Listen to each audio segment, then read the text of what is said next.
Olá, queridos alunos, espero inicialmente que esteja todo mundo bem de saúde, todo mundo em casa, né, para que essa pandemia logo acabe e a gente possa voltar à nossa vida normal, né, nossas aulas, nosso trabalho, mas que, se Deus quiser, tudo isso vai passar e a gente logo vai poder ter a nossa vida normal. Hoje, eu vou trabalhar com vocês sobre as gerações dos direitos humanos. Eu falei um pouquinho para vocês ali dentro do contexto histórico, né, dentro daquela evolução histórica, um pouco, né, dessas gerações. Eu achei melhor dividi-las, então, nesse primeiro momento a gente vai falar da primeira geração dos direitos humanos, no próximo vídeo a segunda geração dos direitos humanos, que daí eu já pontuo algumas coisas que eu acho interessante para vocês, e num terceiro vídeo, as três gerações dos direitos humanos. Daí eu quero publicar para vocês um quiz, espero que desta vez dê certo para todos, né? Vou ver direitinho ali o que estava acontecendo, mas isso nos próximos vídeos então. Então, as gerações dos direitos humanos também são, vocês vão ver em alguns livros, em algumas doutrinas, que se chama também de dimensões dos direitos humanos. Não tem problema, essa divisão é só mesmo metodológica de algum doutrinador que fala gerações e outros dimensões dos direitos humanos. Quem primeiro falou das gerações e que fez essa divisão das gerações dos direitos humanos foi um jurista chamado Karim Vazaki. No Instituto de Direitos Humanos, em 1979, numa palestra, ele falou dessas gerações desses direitos humanos. E por que ele fez essa divisão? Porque ele queria situar as diferentes categorias de direitos que nós já vimos, então, no nosso contexto histórico ali, né? Justamente no contexto histórico. Né? O que é isso, na verdade? A gente vai trabalhar com os direitos civis e políticos, os direitos sociais, aqueles direitos que a gente já está trabalhando no decorrer da disciplina. E o que ele fez? Como que ele fez essa divisão de gerações dos direitos humanos? Ele se baseou no lema da Revolução Francesa. Então, na liberdade, na igualdade e na fraternidade. Então, direitos de primeira, de segunda e de terceira geração. Nós vamos ver que temos um jurista chamado Paulo Bonavides, todo mundo deve conhecer, do direito constitucional. O Dr. Paulo Bonavides fala, inclusive, numa quarta geração de direitos humanos e já está falando numa geração dos direitos humanos, que para ele seria o direito à paz. Tá? Então, para vocês verem que não é nada, é uma coisa bastante flexível, né? Enquanto o Vazak fala em três dimensões, né? Ou três gerações, o professor Paulo Bonavides já fala numa quarta geração e numa quinta geração, que seria o direito à paz. Então, agora nesse primeiro momento, então a gente vai trabalhar com a primeira geração dos direitos humanos, que é os direitos da liberdade. Então, aqui nós temos a primeira geração dos direitos humanos, que são os direitos, então, de liberdade. Que são quais? Os direitos civis e os direitos políticos. Exemplos aqui. Os direitos civis, gente, têm um caráter universal. Por quê?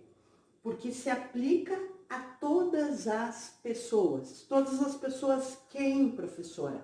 Todas as pessoas. Inclui os estrangeiros? Sim. Inclui os apátridas? Sim.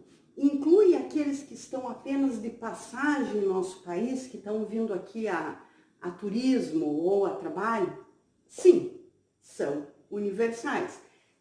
Por quê, professora? Porque vamos pensar que há uma prisão ilegal de um turista. Prisão totalmente em desacordo com a nossa Constituição.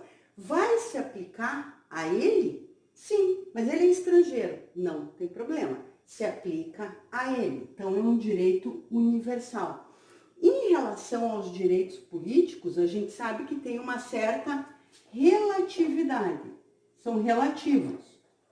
Mas por que, professora? Porque dentro, por exemplo, do artigo 14, parágrafo 2º da Constituição Federal, diz que, por exemplo, os estrangeiros não têm direito a voto. Então, os menores de 16 anos não podem votar, por isso eles são relativos. E o que acontece nessa primeira geração dos direitos humanos? Ocorre uma prestação negativa do Estado. Por quê? Porque o Estado precisa proteger a autonomia do indivíduo. Então, o Estado não pode se envolver, exemplo, na intimidade do indivíduo, na liberdade do indivíduo. Então, é uma prestação negativa. Por que que é uma prestação negativa?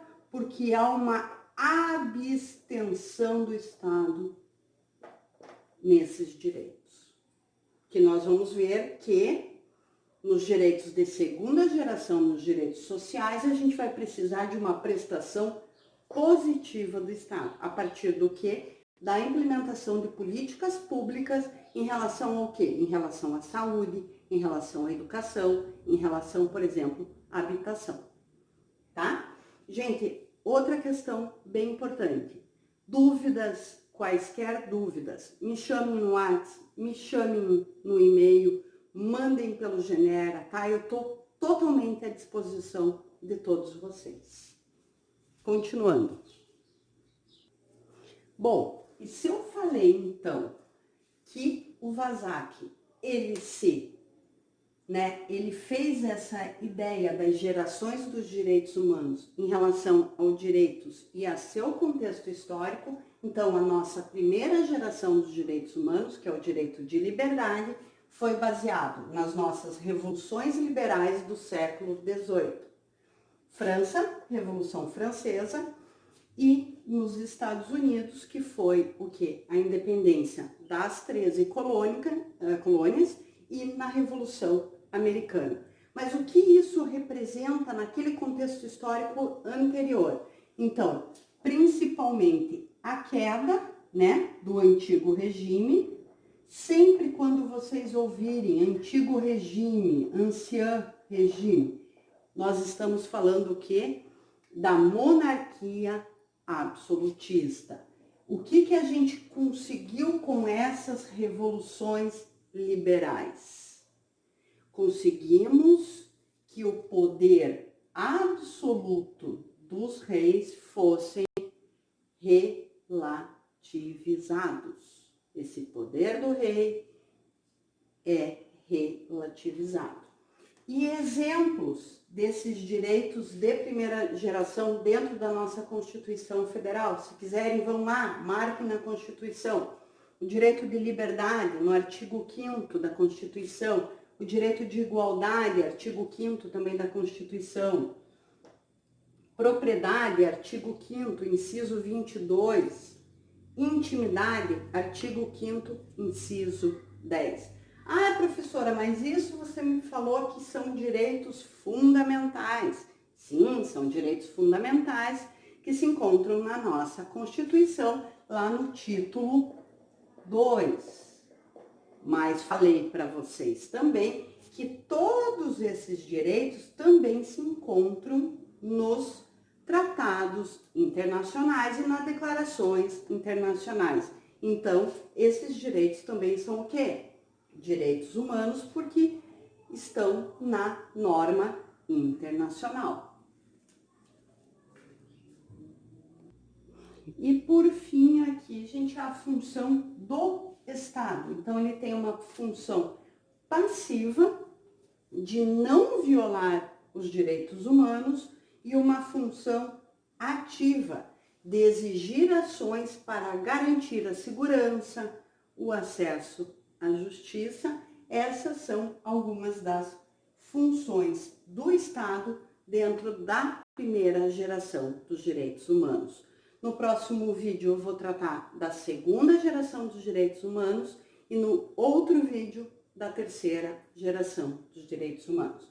Alguns alunos estão me falando, professora, estou passando no caderno. Isso, passem no caderno, né? Agora que vocês têm mais tempo, vão arrumando isso no caderno, que será bem mais tranquilo, inclusive para vocês estudar, tá? Uma boa tarde, tudo de bom, até a próxima.